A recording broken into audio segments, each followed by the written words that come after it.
types of companies. So understand that on the basis of ownership, the companies can be divided into three types. First one, the private limited company. Next, the public limited company, and the one person company. Now what it is? Short descriptions have been provided. First one, private limited company. So according to section 2, subsection 68 of the Indian Companies Act 2013, a private company is such a company which has minimum paid up capital of rupees 1 lakh. Now what is paid up capital? Just after this topic, that is types of companies, we will be reading about the types of capital. So there I'll be explaining you what is a paid up capital. Till now, just understand that minimum paid up capital has to be 1 lakh rupee. Next, restrict the rights to transfer the shares. So there cannot be transfer of shares easily. Buying and selling of shares is not so open. It is restricted. And minimum to maximum 200 members have to be there, excluding the present and past employees. Clear? Next one is about the public limited company. According to section 2, subsection 71 of the Indian Companies Act 2013, a company which is not a private company is said to be a public company. Please do not laugh at this line. It is actually provided under this section. In the section itself, it is written that a public company is a company which is not a private company. Next one, there has to be minimum 7 members, and on maximum there is no limit. Also, there is no restriction on the transfer of shares. Also, there is no prohibition from inviting public to subscribe for shares. That means they can invite the public. Remember, in last lecture we have learned the meaning of share. What is a share? A share is a part of the capital, total capital of the company. So that shares, what do? We actually keep it for sale, for subscription, so that people will purchase the shares of a particular company, and in return the company will get money. Suppose I have 50 shares. I am a company, I have 50 shares. So I will keep those 50 shares for public, so that the public will purchase my shares. Maybe each share costs 10 rupees. So suppose 30 shares are subscribed, that means I will get in return 30 into 10, 300 rupees I am earning by giving 30 shares.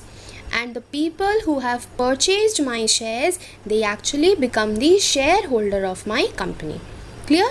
They become a owner of my company.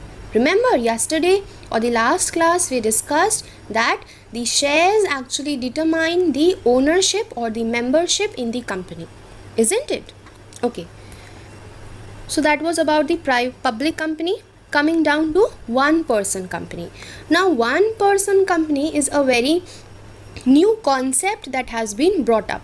So it is according to section 3, subsection 1 of the Indian Companies Act 2013. A one person company has only one person as its member. Now who can be that one person? He has to be a natural person. Natural person as in a proper human being, a proper living being with 2 eyes, 1 nose, 2 ears. Okay, he cannot be an artificial person. He has to be a natural person. Artificial person as in the companies are what? The companies are artificial persons because once they get registered, they become a new identity. They become an artificial person in the eyes of law. So such artificial persons would not be allowed here. Only natural persons would be allowed here. Clear? And that too, the natural person has to be a citizen of India and a resident in India. Clear? Next point, no person shall be eligible to incorporate more than one OPC, that is one person company, or become a nominee. Suppose I am already a nominee or a member in a one person company. Now more than one person company in another company, I cannot become a member. Clear? Again, if the paid up share capital exceeds 50 lakh or its annual turnover exceeds 2 crore, then this one person company, it has to convert itself either into public or into a private company. So this third point is important. Third point says that if the paid up share capital exceeds 50 lakh or the average annual turnover, what is turnover? Sales value. The average annual sales during the relevant period, it becomes more than 2 crore rupees, then this one person company will have to convert itself. It can no longer operate as a one person company. It has to convert itself to a public company or it has to convert itself to a private company. Clear to you? Now we have some differences between the public company and the private company. See, first one is about the number of members. Next one, they cannot invite public to buy its shares and debentures. And for public company, they can invite the public to buy the shares and debentures. Now what are debentures?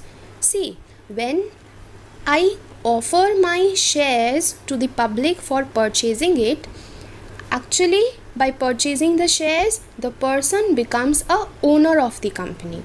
Okay, but if I offer debentures to the public, they will also give me money because I am offering debenture to them. I am offering debenture, I will take money.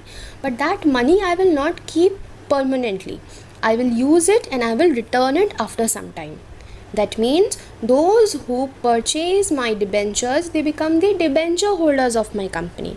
And the debenture holders are not the owners of the company, because I am not going to keep their money in my company for a longer period of time.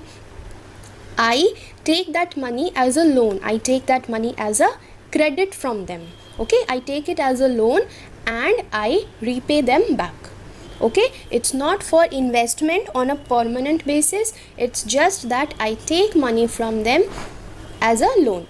So debenture holders are not the owners of the company. Debenture holders are the creditors of the company. Okay with you? Now, restrictions on transfer of shares. Shares are freely transferable. Now this is important. This we have not learnt above. A private company has to write private limited after its name. Okay. And for public company, they have to write only limited. Clear? It can commence its business after getting the certificate of incorporation. Now what is certificate of incorporation? While we will be doing the formation of the company, there we will discuss about the certificate of incorporation. And same for certificate of commencement also. Just you understand for the time being that a public company can start its business after it gets this certificate.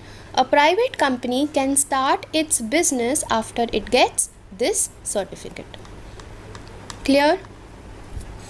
And the last difference is that for a private company, the minimum capital requirement or minimum paid up share capital is 1 lakh.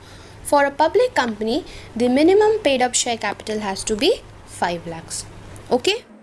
So that is all for today. We'll meet you in the next video. Thank you.